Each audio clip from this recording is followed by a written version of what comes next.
What's up, Lifetime family?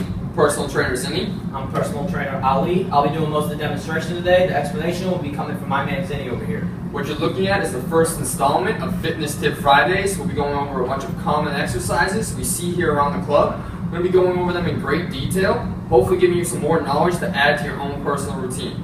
In today's episode, we're going to be going over the plank, but before we go over the plank, we're going to go over some common mistakes we often see here around the club. One of the first mistakes we often see is in people who try and hold a plank way too long. You get this excessive collapsing here at the lower back. This is putting a ton of pressure here at the lower spine. Also, the shoulder and the neck are doing the majority of the work for what ideally the core should be doing. Relax. The next common mistake we often see is in people who are really too weak to do a normal plank to begin with. You get this excessive rounding in this camel-like position. Here, these lumbar erectors and these hip flexors take up the work for, again, what ideally the core should be doing. Relax. Now as we get into a true plank, we're going to break it down segment by segment. Ali's going to hold it in intervals because this is a full body lift. We're going to start down here at the toes.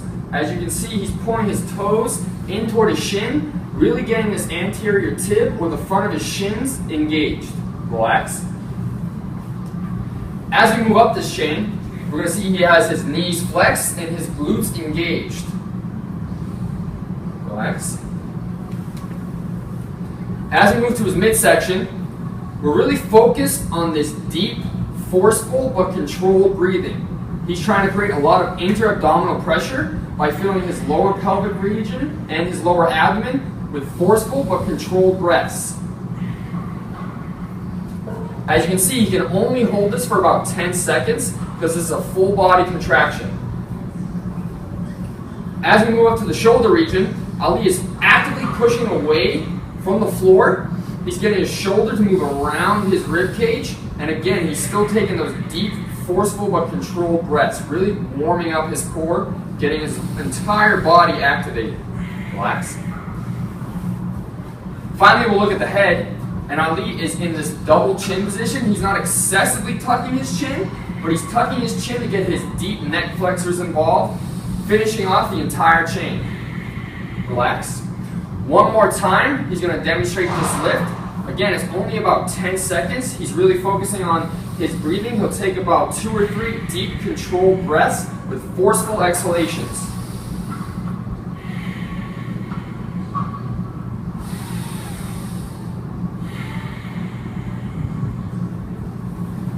So to recap, some of the don'ts of a plank: we don't want to excessively collapse at the spine or excessively round at the spine. What we do want to focus on is the flexing of the feet, pulling those toes in toward our shins. We want to activate our thighs and our glutes by flexing those knees. We want to breathe forcefully but in control. We want to get our shoulders to move down and around our rib cage. And finally, we want to tuck our chin, but not excessively. There you have it, folks. Hope you enjoyed the first episode of Fitness Tip Fridays. Tune in next week. Look for us on Facebook at Lifetime Fitness/Palm Valley.